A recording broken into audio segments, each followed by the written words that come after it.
Ask almost any nerd who their favorite hero is, and you'll probably get an answer right away.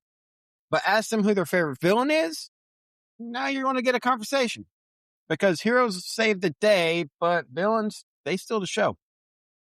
The best villains aren't just obstacles for heroes to overcome.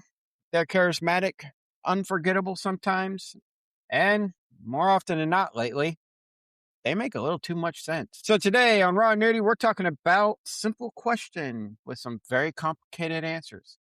Who's your favorite villain, and what makes them unforgettable?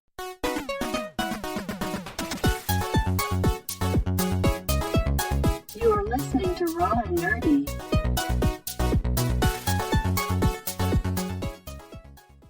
All right, so everybody, welcome to Raw and Nerdy. I'm Rook. Rabbit.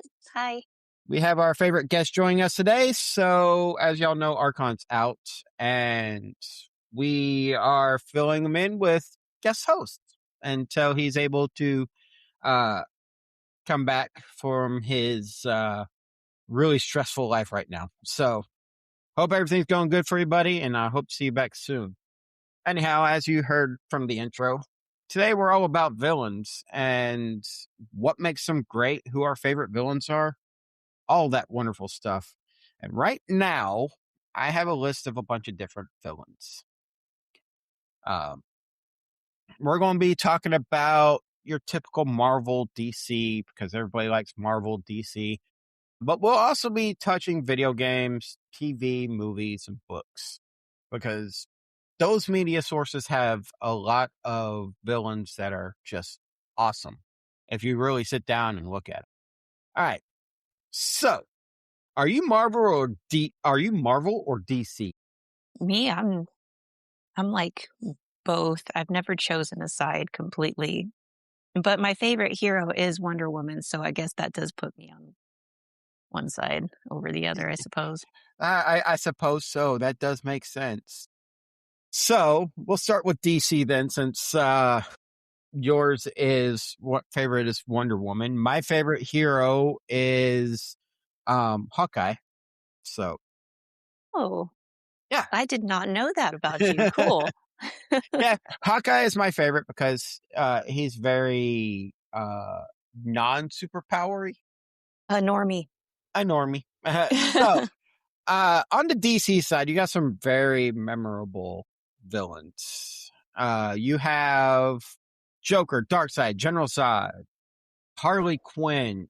You see a lot of people cosplaying Harley Quinn in the holidays or around at conventions and Halloween. Yeah, that's true.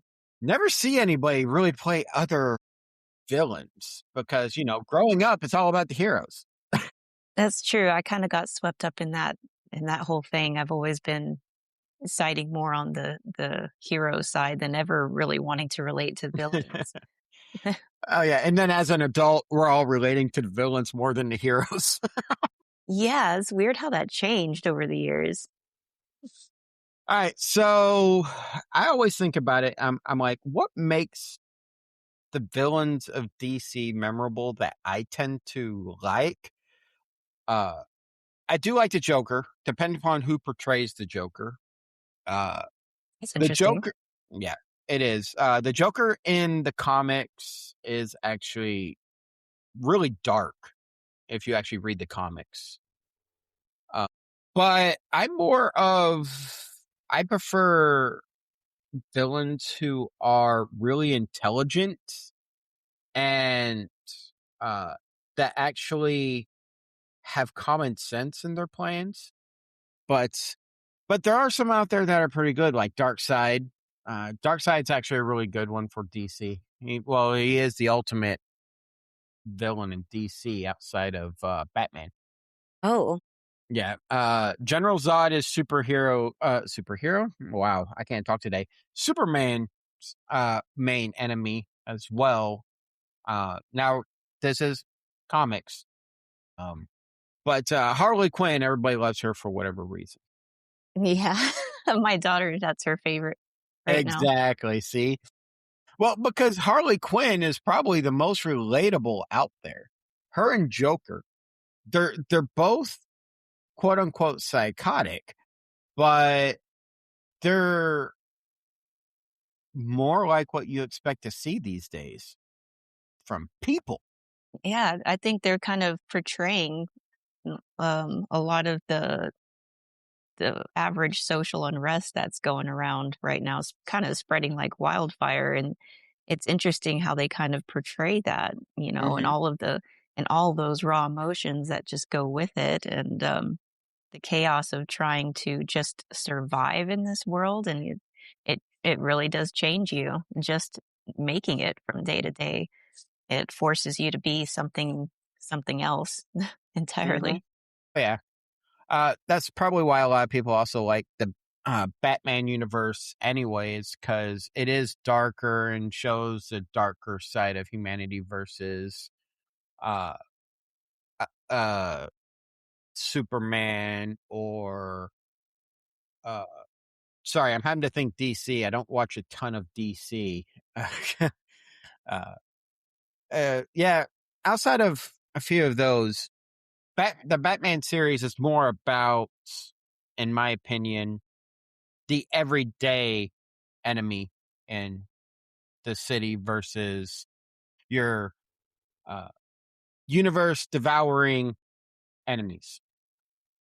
So if you had to pick a DC character that was your favorite villain, who would it be? Hands down, Joker. I just I just watched the Joker Part 2 uh, with Joaquin Phoenix and Lady Gaga. It was exactly what I had feared. It was turning more into a musical. I honestly, okay, I know I'm probably going to get a lot of hate for this, but I fast forwarded through every song they sang together. I can't. I cannot stand musicals, and I was like afraid it was going to turn into that because I was like, oh, they got Lady Gaga in it. It's probably going to be a musical now. And then lo and behold, it was. And I was like, ew, fast forward, fast forward. And so, but besides that, little mishap, I loved it. Otherwise, I love the Joker's story. Honestly, I feel like, especially watching it during a time like now, it's like, dark times, I feel like, but it's, I have not laughed like that in years. Like when the guard, I'm not going to give any spoilers away, don't worry. But when the guard asks the Joker for his autograph, that I have not laughed like the belly laugh like that in so many years. I had to pause it and stop to get myself together so I could breathe and keep watching it. It's just, It's- it was like unexpectedly dark, but it's like a very dark humor. But I really appreciated that because when he's in such a dark place, he just kind of wants to flip the world the bird and just um do what he feels like the world needs, and Mhm. it made me want to watch the was it the Dark Knight, the other one with the Heath Ledger Joker, and Yeah. he did a great job too, and he makes a lot of sense, especially when in the interrogation room when he's talking to Batman about what the world wants versus what they need, and what they think they want, and how they change based off of their own selfishness. And I love that conversation that they have because he did have a point. He knew how petty and changing this world can be, and that it is very two-faced and Mhm. backwards, and um, it's corrupt, and so there needs to be something that counters that and keeps it in its place, whether it's a hero or chaos. It's like, hey, whatever keeps it in check, and Mhm. keeps. I don't know. I'm kind of one of those that like I see all the issues and stuff and the problems in the world, and I'm just like, man, it just needs to, all burn down to the ground. Like I'm with Joker. It's just some things, some people just want to watch the world burn, just like Alfred was saying. And, you know, there are those villains who do side with that, where it's like, oh, everything's just too corrupt now to save it. It's just you gotta start all over again. But I don't know. That's my dark thinking, my dark, sinister side talking. Like, you asked me my favorite villain, and that's definitely my favorite villain. And that's why. Because it's like, man, Gotham was just too messed up to save at a certain point. And it's like, you gotta do more than just, you know, replace a mayor here or there and, you know, vote out this guy and hope for the best and hope they don't get bought out or hope their greed doesn't, you know, overrule their judgment. But it is what it is, you know. That's why I like Joker's method of dealing with the chaos, I suppose. And it's like he comes from a very he comes from a very heartbroken, um, downtrodden place in life, and I guess I don't know. This world really does it to you. It really kicks you while you're down, and I guess that's why I relate to him. Yeah, true. So, Dark Side, I'm not going to really cover too much as a villain. He is a villain, but he's more of a godlike entity in some cases. But a lot of the top 10 lists I see for DC villains, I usually see Joker, Lex Luthor as one of your top two because those are the most popular ones. Lex Luthor is everybody's go to, and I think because he is everything that people envy: rich, Interesting. powerful. Um, but then again, he's also the extremely jealous type because Superman is everybody's favorite person in Metropolis, and Lex Luthor doesn't like that, in my opinion. He wants to be loved like everybody does. uh, but I would have to say my favorite is not in the top at all. Uh, and not many lists that I've seen him, and it's Deathstroke. Oh, I right. really, Okay. I really like the veteran turned evil type character uh, because it gives a very um, interesting story arc to it when you start diving into their background. Um, and it makes you really think about what their mental situations are like. As a kid, I didn't even know who Deathstroke was. It was as an adult where I started realizing who he was. As a kid, I would have told you Joker, Lex Luthor, or one of them. But today, it's Deathstroke for me. All right. So on the Marvel side of things, you have a lot of the more iconic enemies or villains because of the movies are really fresh. Some of the most popular. You have Thanos, Ultron, um, Magneto, all of them. So to me, those are really popular because they're out there. Everybody sees them. There's a character that I was reading about that became my favorite, and I got to look him up real quick because I want to make sure I say him right.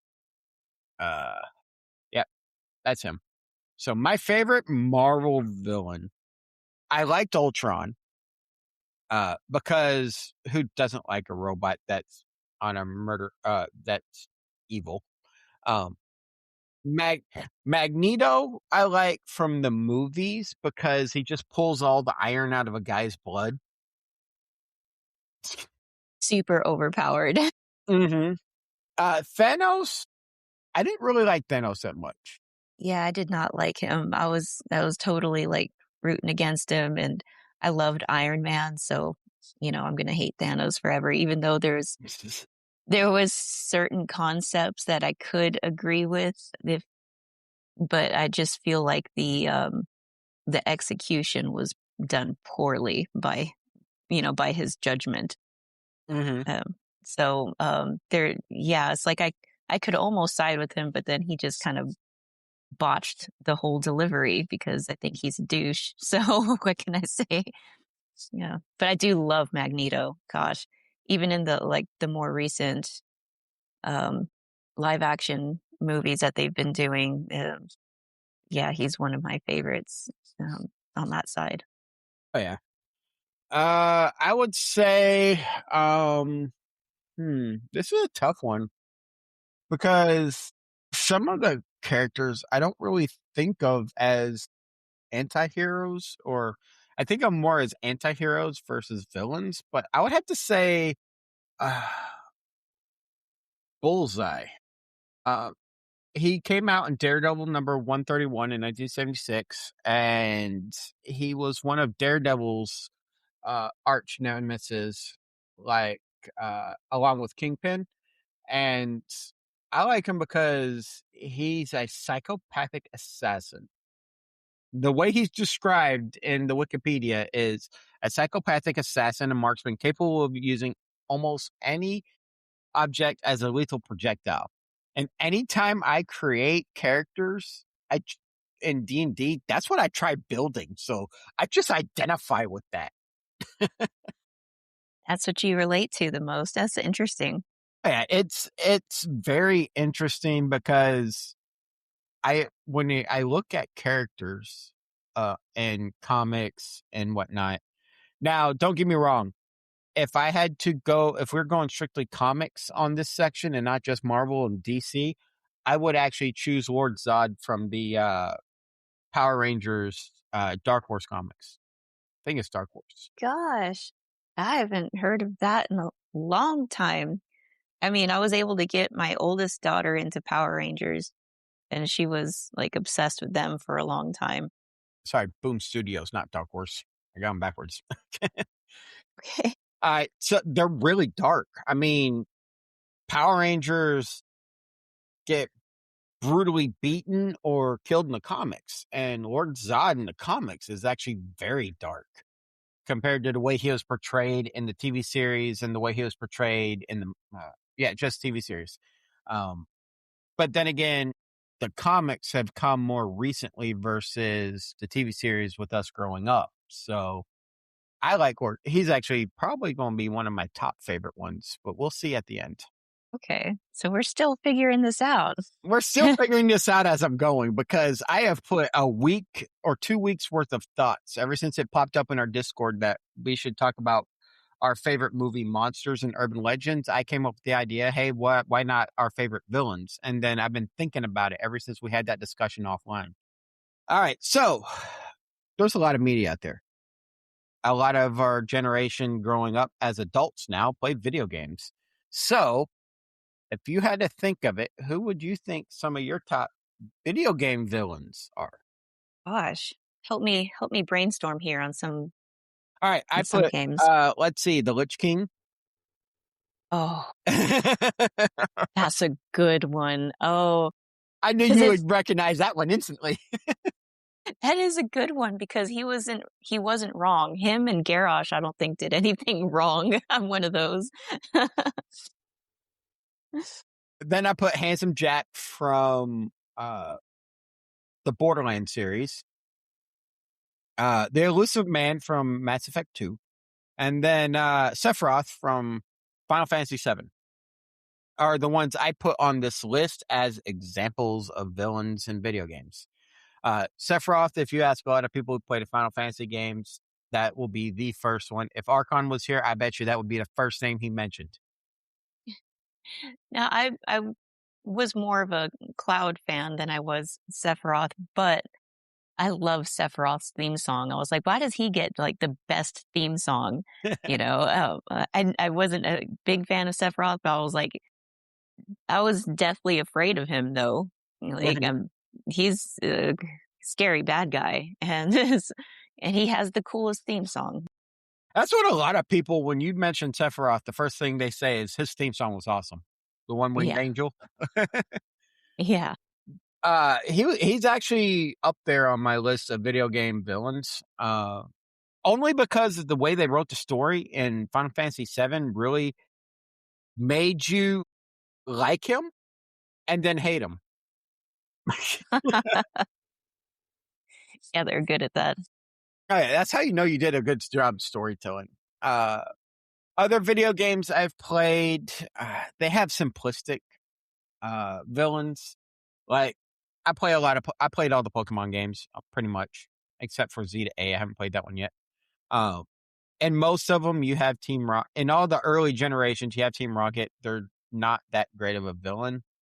You could pull them out of the story, and it wouldn't really change the story too much for me because I had never paid attention to the Team Rocket and Giovanni trying to take over the world type thing.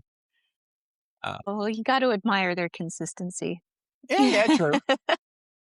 At least they're consistent. They kept putting enemies in there. So they tried.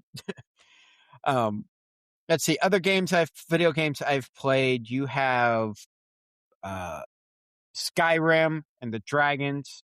That was actually well done. The dragons were a really good villain in that one. And the story itself was a really good villain, sucking you in, keeping you in story, wanting to come back all the time.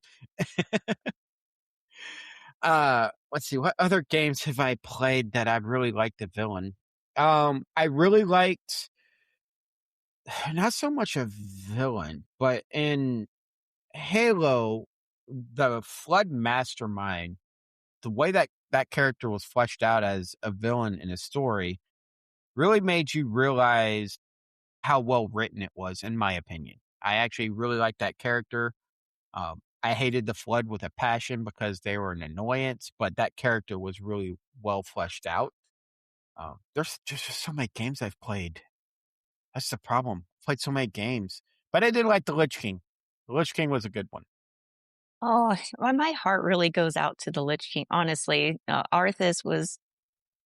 Oh, I feel like he shouldn't have been so demonized. If only he had the support system he deserved. I think that when he was dealing with the outbreak initially, it's kind of like I relate it to like what would you do if there was a zombie outbreak, a zombie virus outbreak, and you had to contain it, and everybody already got infected. What would you have to do? Well, you'd have to pull an Arthas, just to be on the safe side.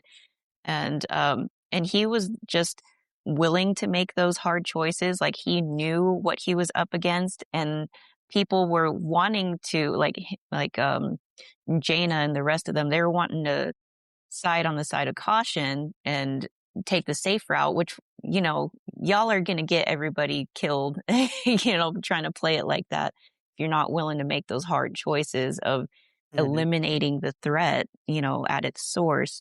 So, he just had the mind and the fortitude to do what needed to be done. And he just could not get the backup support for that. And I think that was so messed up. And then the way that they brought him back into the story later on in like the Shadowlands expansion, I was so mad. Oh, I am still so mad about that they did him so dirty. I mean, I'm like so grossed out at the way that they like, especially like how could someone like Lady Sylvanas, I know she had some anger, revenge, and she's like super bitter now and everything. But she had her beef with Arthas. But little Anduin still, the little lion cub king, he he had this moment where he was overtaken and he goes and kills like one of the gods of the afterlife. And it was this moment, he gets this moment of clarity where it lets him see what he did, and he's so horrified. And then at that moment, before he could do anything, that it's taken over him again. So it's like he knows what that's like to kind of lose yourself and not have control over yourself, and then you do something awful. So I Mhm. would have thought that Anduin would have had a little bit more empathy for Arthas's case, and because Arthas's soul was stolen by Frostmourne very early on, and so I would have thought they would have been a little bit more sympathetic towards his plight and let him like at least redeem himself. They did him so dirty. They didn't even let him redeem himself in the afterlife. Like everybody just had their bitterness and hatred towards him. They could not get over, and that's on them. They should have been Mhm. able to make peace with themselves And I'm so mad at the way they did that. Oh, they just gets under my skin now. They did him so dirty. He did nothing wrong. Garrosh did nothing wrong. He's a war hero. He was another one that also just did what needed to be done. You want to win, this is how you win. You want to, want to instill some fear in the hearts of your enemies. He knew just the thing to do that. So Oh yeah. he was like a born leader, I think. That's just me. So going through the list, I went to Google and searched top video game villains, and it popped up a Reddit a subreddit for Reddit r/gaming, and there's one on here who's the single greatest game villain of all time, and the Lich King's on there. But there's some other ones I didn't think of on here. The Reapers from Mass Effect, because of their, well, more importantly, Sovereign, the Reaper from Mass Effect, because he's actually has a lot of good lines and stuff, and is a really decently written character.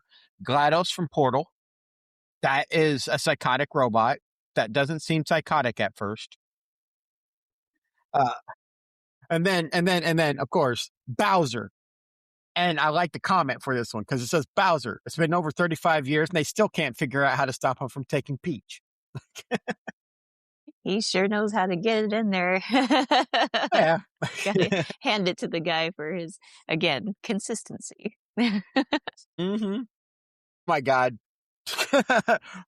Somebody put in this comment section or in this thread, EA, Electronic Arts, the ultimate video game villain. Well, yeah, they sure know how to kill some fun. Yep. And then we don't want to leave out, there's a lot of Zelda fans out there. So Ganon himself is actually a really good villain, but he wouldn't make my top at all because I had such a hard time beating him back in the day on Nintendo 64. Like Mhm. I had to get my neighbor to beat him for me, and I was like, "Oh, stupid Ganondorf is so hard." Mhm. It was, yeah, the first time I had a really hard time beating the bad guy. Super annoying dude. And actually, I put Handsome Jack on this list, and the reason why I put Handsome Jack on this list originally was because my memories of the character. It was a well-written character and a well voice acted character, and I couldn't figure out why I really didn't like him. I couldn't figure it out. I found a comment that actually fits it. Handsome Jack, Borderlands 2. I literally hate that guy. Not the mechanics or the writing or anything outside the game. I hate the character. He's a psychopathic, uh, maniacal a-hole, and I took great pleasure in filling him with lead, fire, laser, whatever weapons I had at the end of the campaign. Oh my gosh. That's how you know you made a good villain when the people don't hate the writing, they don't hate the art or anything outside the story of the game. They hate the character because of the character. Interesting. But Interesting. there's a lot of them on that list. The reason why I'm not going to go through all the entire list is because there's a lot of repeats. Ganon, Bowser, different characters from Metal Gear Solid. There's just a ton of repeats. I'm not going to go through that list. But for time's sake, let's move on to TV series. Don't know if you've, and I will count Game of Thrones TV series in this Oh, section as well, even though it's based off novels, because they okay. do portray some characters. The way they're portrayed in the book TV series is better than what I pictured them in my mind from the book. Okay. Oh, that's interesting. All right, I put one on here, and eh, agree with me or disagree with me, but I put Homelander on. Oh yeah, he's I Eh, love that guy. He's He is hilarious. he is a villain through and through. Yes, yes. It's just another guy that just needs to be loved. He just needs that. Poor thing. Not he needs love. Well, he needs Jesus. What he needs. Well, that's the ultimate love. Another one I put on this list as an example is, let me pull it up because I don't know much about them, but I know I have uh, Buffy fans on the show that listen to the show, and I put the gentleman from Buffy the Vampire Slayer on here. Um, they're in one episode, but Rolling Stone magazine had him listed as 33 of the greatest TV villains of all time. Um, the way they stated it was, and this is from Rolling Stones, uh, Faith, Angelus, Spike, Drusilla, Glory, the Mayor, Dark Willow, Josh Whedon's influential horror action teen drama hybrid had no shortage of memorable baddies, big or otherwise. But sometimes one episode is all it takes to cement your place in the Horror Hall of Fame. And that's the deal with the gentleman. The smiling, silent, spectral stars of the landmark episode Hush. Other Buffy villains may have wreaked more havoc or broken more hearts, but these entities were genuine nightmare fuel. So I put that in there because I thought that was a cool description. They're not an overall villain; they are a horror entity. But it made me interested. Yeah. Um, for those who uh for those who have read or not read, have watched Obi-Wan, the Grand Inquisitor, I think was well written. He's a good villain. I won't say well written because the Inquisitors could have been written a little bit better. Um, but he is a good villain, especially with the double cross of the fourth sister, fifth sister, whatever sister she was, seventh sister. I don't remember what sister she was. Gosh, I think it's been a minute since I watched that, but that was such a good series. I mean, I think probably Darth Vader is one of my favorites, favorite villains in the Star Wars series. Hmm. And just because, how can you not love Anakin? And just fall in love with him. And he was just such a great character. I feel like, he was also kind of done really dirty. Like he needed a good support system to back him up. Hmm. And I don't think he had that. I think he should have. And I think things would have been different, if he had that kind of support. But Yeah. yeah.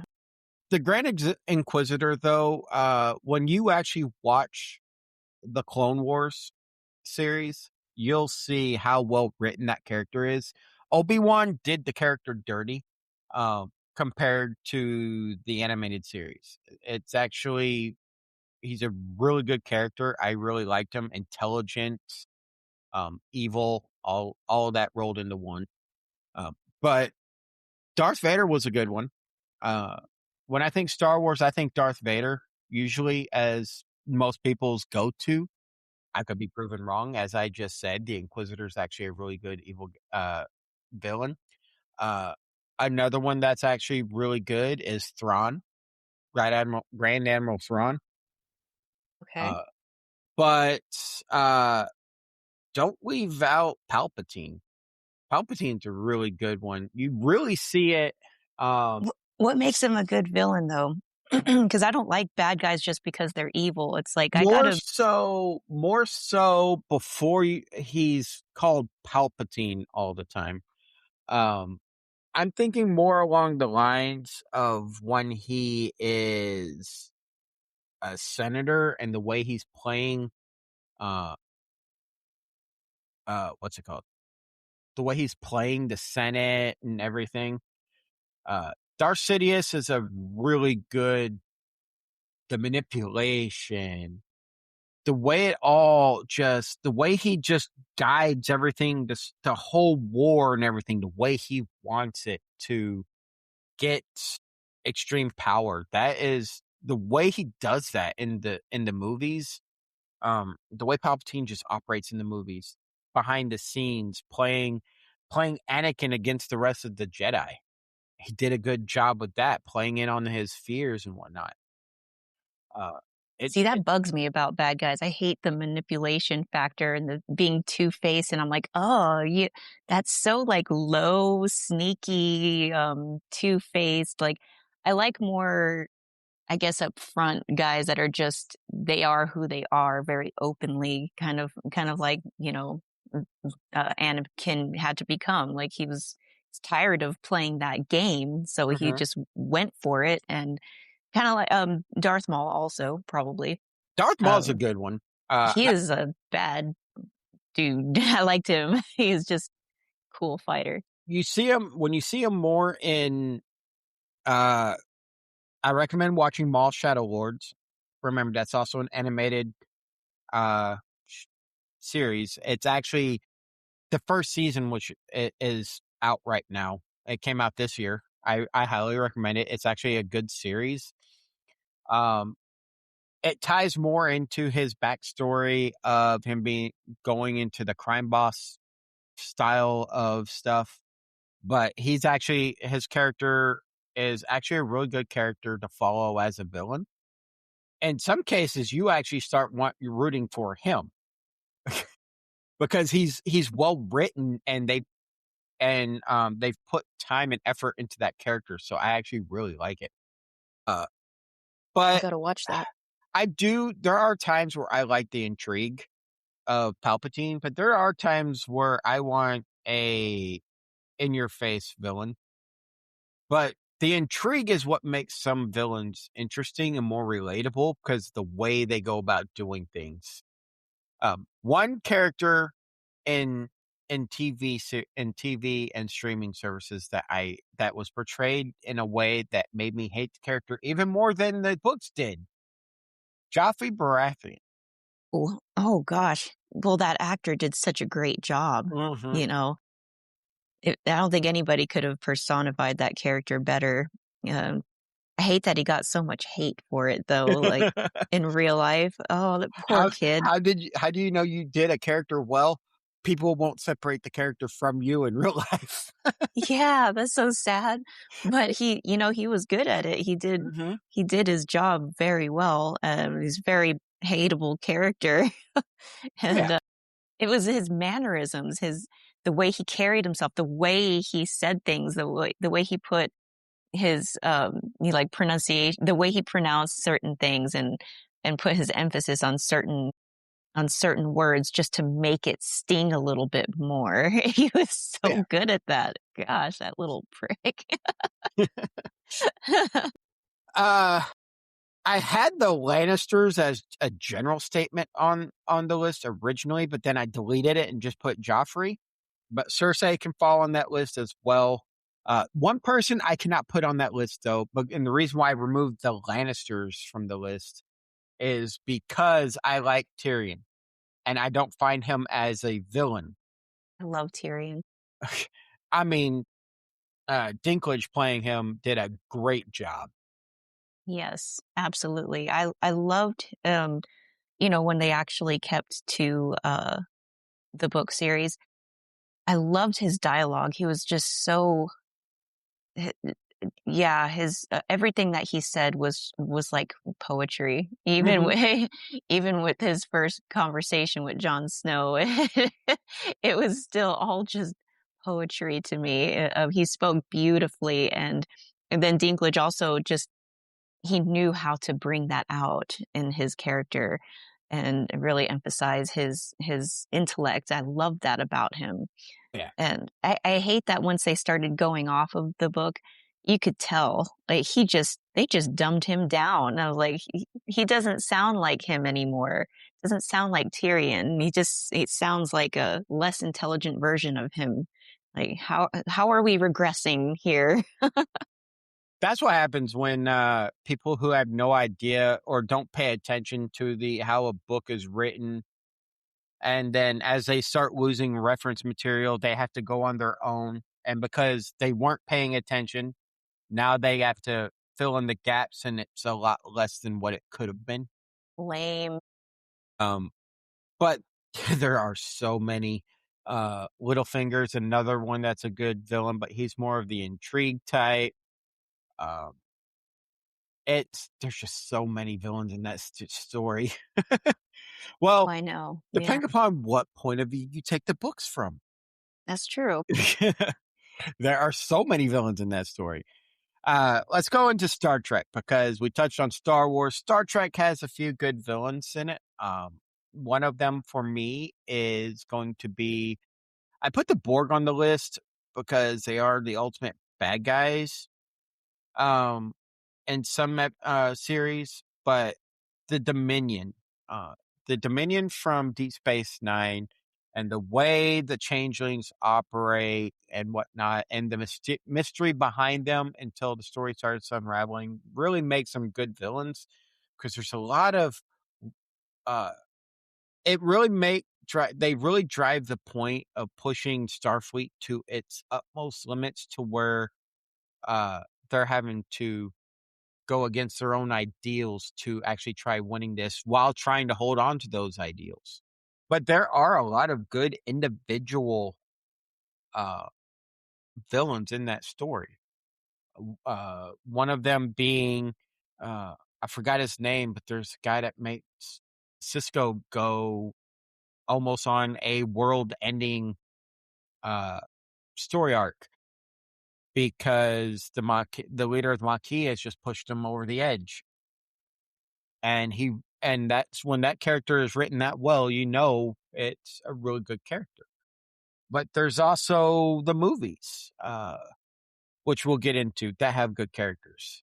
Uh, but strictly TV show based, I would say my least favorite from Star Trek is Teska from the Voyager series. She I don't know if it was just the writing of the character seemed okay. I just think it was a portrayal of the character by the actress. While she did she did okay job. She came off more annoying than a true villain. What made her annoying? Just it's hard to explain. It's the way the character was delivered. The character itself had a lot of good ideas on trying to get Voyager, but just the way the character was portrayed is what turned me off. Um, if I read a book with that character, I would probably like the character more. It's the portrayal of the character by the actress. Interesting. Came off more of an annoyance than a true villain. Now, it could also be the Kazon arc in general wasn't the greatest. So, uh, Is there like an actress you can think of that you think maybe could have done it better? there's so many actresses out there that probably could have portrayed it better. Um, But when I think of actresses that could probably portray it better, I'm thinking of big name actresses like Summer Glau probably could have done it a little bit better. Um, my mind's going blank on names right now. Yeah, it's like sometimes when I read a book and I'm picturing them, Mhm. I get like a really specific image in my head of, their mannerisms and just how they carry themselves and everything. And there's some actors out there that can pull that off like naturally better uh, than others. Mhm. So the actress that played her was Martha Hackett. I haven't seen her in, I don't think anything outside of uh, Star Trek Voyager. When you look at her Wikipedia, the short version that Google gives you says Martha Hackett is an American actress. She is known for her portrayal of Seska in 13 episodes of the television series Star Trek Voyager. That's what she that's what she is known for. So a lot of people though when I look at it, there's actually a subreddit called r slash Voyager, and it goes, "What's the deal with Seska?" So there's actually a whole thing about it. I love the series, but this bugs me. The best answer I can come up with is either I'm missing many things or it's fast reaction to bad writing. So it could very well be the character was just that Kazon arc was just bad. So it could have been Seska was just bad writing. I'm going purely based off memory here, so it's not the greatest. But I just remember she's a very annoying character. and I hate when she pops in. Um, I guess you could say that's a good villain if I'm annoyed of her. Yeah, she did her job. Yeah, but there are so many single episode villains that are well written that I can't name a lot of them because the series is old. But uh, I actually do like it. Time reasons. Let's move into movies. So we've already talked about Darth Vader. Some of the lists I found had Hans Gruber from Die Hard on it, and a lot of people agreed with it. He was a good Oh, character. Uh, he's a well written character. He had this whole thing planned out. He was very antagonistic, and he was portrayed really well. So there you go. another good one. Another good one, and it's based off his relentlessness and his adaptability. T-2000 from Terminator 2, Judgment Day. Oh gosh, he was so scary. Yeah, that's a good one too. And in the movies is also where my favorite Joker portrayal is, uh, from The Dark Knight. Heath Ledger did an amazing job playing the Joker. That is my favorite Joker of all time. Uh, just because if you want the truly psychotic, um, mental patient, evil character, that is who I portray, or I picture. Now, Yeah. let's be honest. He does a really great magic trick making a pencil disappear. Mhm. Yeah. Fun fact, did you know that in The Dark Knight where he hits the button and the bomb doesn't go off, and then he shakes it and stuff, and then the bomb goes off and he's really startled? That was a real life reaction because he wasn't expecting it to go off.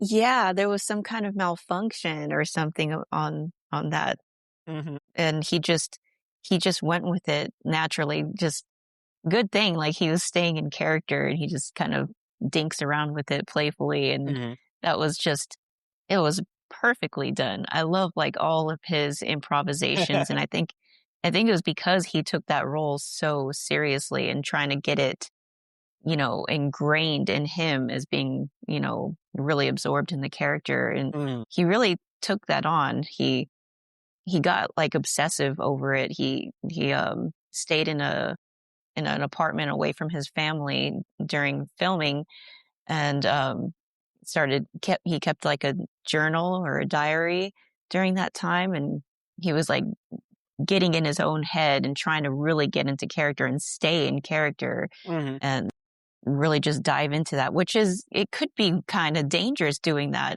mentally going there because, it's not, it's not an easy thing being this crazy all the time. So it's like, Oh, of course. wouldn't recommend it for everyone. So Another I'm gonna go on a tangent here for a second. Not really a tangent, but I'm gonna go out in left field on this one. Even comedies can have good villains. Shooter McGavin from Happy Gilmore is a good villain. it's adorable. He is an adorable villain.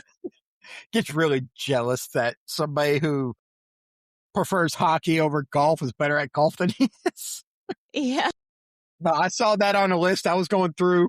I was looking at best villains in cinema on Reddit, and his name popped up. I'm like, that's going on my list. Yeah. He was just that kind of, Mhm. just natural, childish, like jealous sibling type of guy. Again, he just wanted to be loved, that's all he wanted in the world.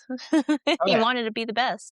So when you talk about uh, how you say his name, uh, Joaquin Phoenix, Oh, Joaquin Phoenix? yeah, Yeah. Joaquin Phoenix.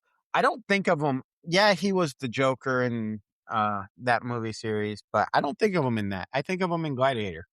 He plays a really good emperor in that one. He makes a very good villain, cruel, ruthless. You can tell he's the villain right away. Right away. So he does a very good job with that character. I love that. Yes, he is just God, he talk about talented actors. Like he's Hmm. just one of those who could bring it home, man. He made an excellent villain in Gladiator. Yes, absolutely. It's like and it's not even the kind of villain where that you would sympathize or side with at all. He was just so good at being um despicable. even Yeah. though even though just I love Joaquin Phoenix, he just makes you really hate him in that Hmm. role. Like when he wants to get in that role, he will get in that role. Yeah. And he just does so wonderfully at it. And when he plays a role versus, like when like in Signs, for example, and he's just so cute and lovable as the supportive brother. He can get in that role too. It doesn't matter. That's what makes him such a great actor. He's so versatile. He can play anything. Yeah. So far we're saying that it really comes down to how the actor can portray the character in some of these, um, but it also comes down to writing. Another good one is what's his name? I just saw it. Howard Payne from Speed.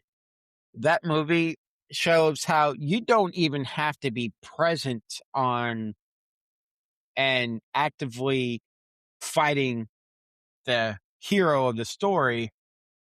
Just put a bomb on a bus. He was a mastermind. He Hmm. was the mastermind of it. And he had like backup plans for his backup plans. And he was just a very well prepared Hmm. villain. And that's what made him such a good villain was because of his tactics. And Hmm. it took the hero, trying to get into his head and trying to think like him to in order to meet him, at some point. Yeah, very much so. I another one. So some of these ideas for names I got from this subreddit. Uh, they have a lot of people have a lot of different names on here. Um, they use the movie The Last Action Hero. Nice.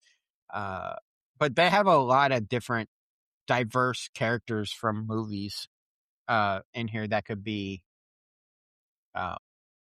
be considered good villains. One that I'm going to add is Khan Noonien Singh from Star Trek to The Search for Spock. Uh, Khan is a very good, well written character, and the man who portrayed him, I don't remember his name. Give me a second so I can look it up. Search for Spock. Yeah, I just do short titles when I'm trying to find name. Motion picture trilogy, Wrath of Khan. I think it's the Wrath of Khan is the first one I was thinking of, not Search for Spock. So forgive me, all Star Trek nerds. I made a mistake. I spoke out of turn. Don't kill me. It was what was his name? Who played Khan? Ricardo Montalban. I'm butchering his name, and I very deeply apologize for that. But he played Singh as a very and the character's written this way is a very intelligent and emotional character, um, with a high sense of revenge against Kirk. So, and when you're able to steal a starship, you know you've got to be good. All right. So the last form of media that everybody talks about are books, because a lot of this generation doesn't really read books. I read, I listen to audiobooks. I have a lot of my favorite nemesis. Um, there is one I got to remember the name of real quick because it's not coming up on the top of my head. All right, there you go. Doo-doo-doo. None of those. The Dark Queen is obviously the god Takisa. She's actually a good villain, but she doesn't really play a role in all the series. Um, if I had to say my favorite villain, what was his name? Dragonlance Lord something. Lord Soth is actually a good villain. He's dark, he's evil. Um, he can play the manipulation game if he needs to. Uh, but it's a very good. well written character. Granted, it's based off of D&D, so there's also Sauron. Sauron's a good evil guy, especially if you read the similar. I can't say that book's name right. I have it back there on the shelf, but not the Lord of the Rings, but the butcher this if I don't say it.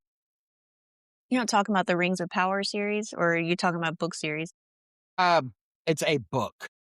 It's like the Silmarillion. I was wanting to say Silmarillion, but it's Silmarillion.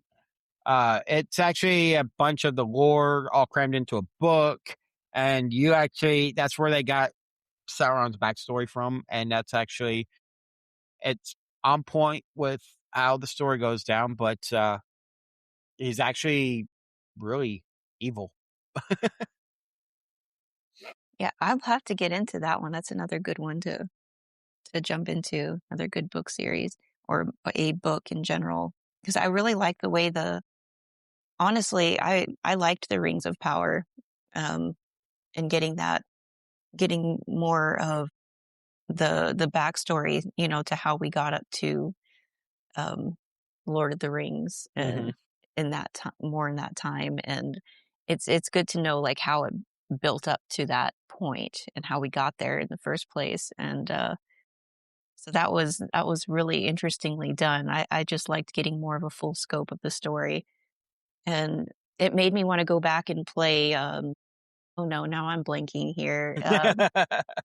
It's the Shadows of Mordor video game, um, where you're playing like a wraith, and you're basically sharing like a body with oh God, I wish I had my computer so I can like remember these names. The guy who freaking who crafted the rings of power. Please remind me his name. Oh my God, I can't believe I'm forgetting all of it. Oh, Celebrimbor, right? Celebrimbor, yep. Okay. Oh, gosh, we made a song for him, and it was like a Game of Thrones theme song with his name. I just couldn't remember. Like me and the kids used to sing that when, but we would. I loved playing those games. There was two of them, and oh, they were very well done. Very well done. That's got a lot of replay value too, because I love going back and just hunting orcs. But getting the fuller like storyline of how we got there, it's really eye-opening to the whole story. I love it. I love it. One that I was thinking of in that whole series is I would like to know more about Wormtongue, because the way he took over Rohan, it reminds me a lot of Littlefinger, or maybe that's where Littlefinger's inspiration came from in Game of Thrones. But it's a well written. The way he took over makes me really want to follow that a lot more. But there's a lot in the Lord of the Rings when it comes to the books that you can point to a single villain, or you can point to a group. There's just it, he Tolkien. Why am I saying Martin? Tolkien wrote a very good universe. And you could fill in so many stories in that universe. The video game Lord of the Rings Online.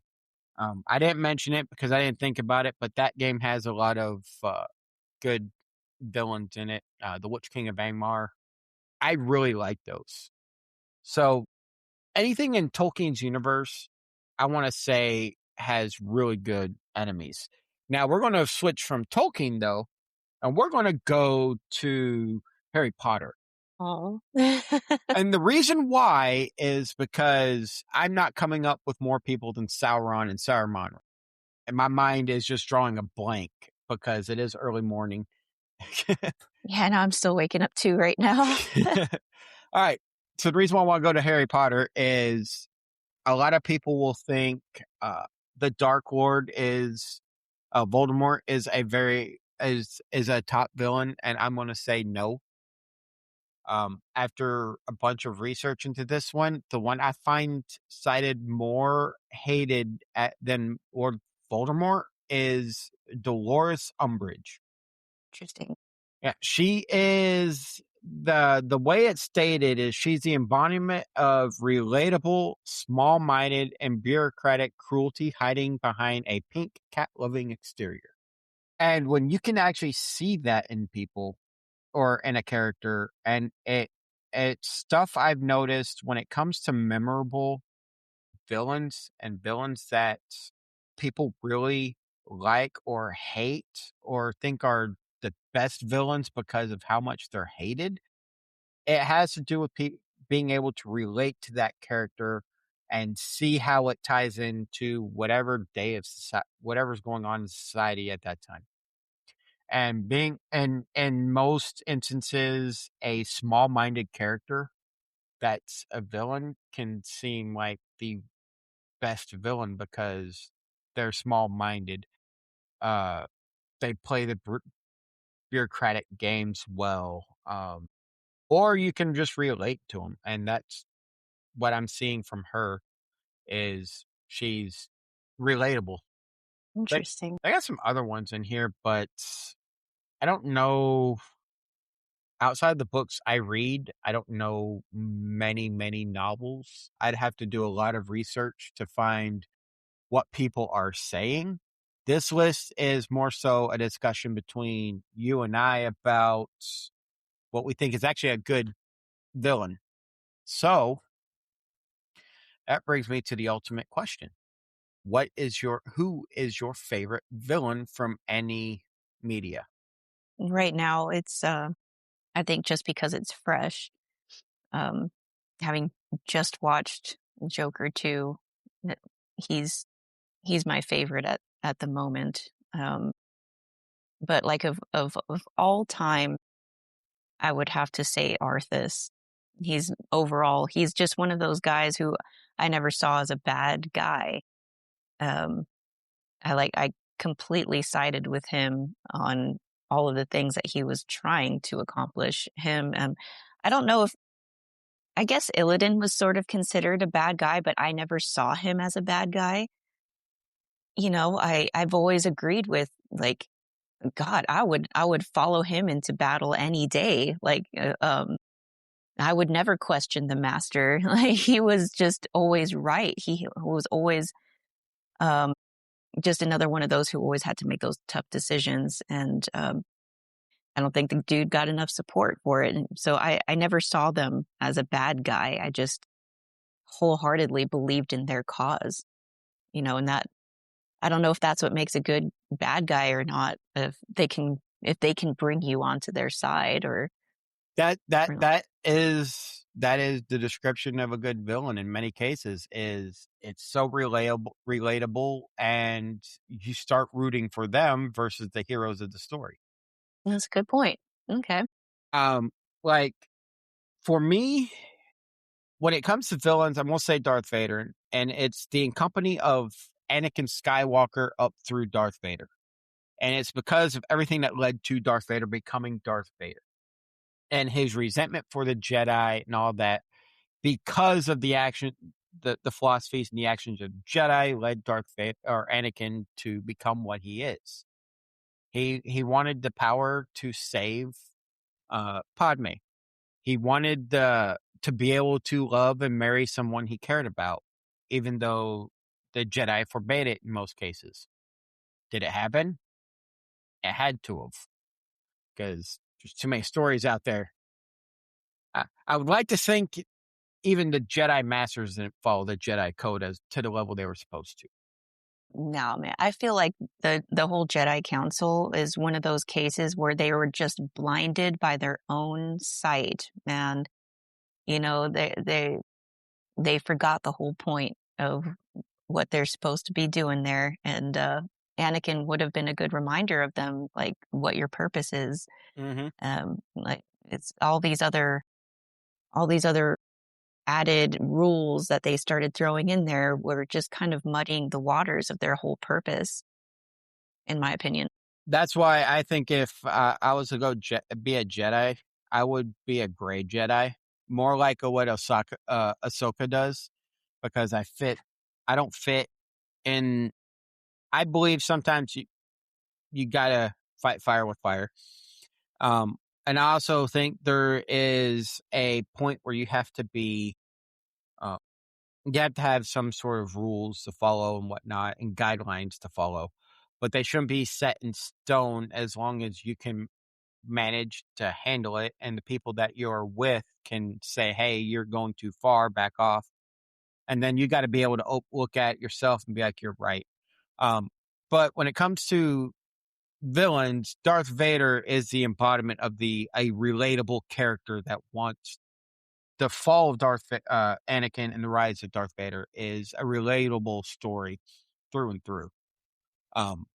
But if you want to go recency biased, the Borant Corporation from Dungeon Crawler Carl is my favorite villain of all time because it shows corporate greed and the politics behind it. Mm-hmm. And how you will corporations will torture people to get what they want or to make money. It's actually, but the book series is a really good series. I highly recommend reading Dungeon Crawler Carl, if you haven't seen it or if you haven't read it. It's a very good book series. There's 8 books out right now. It'll be a total of 10 books total.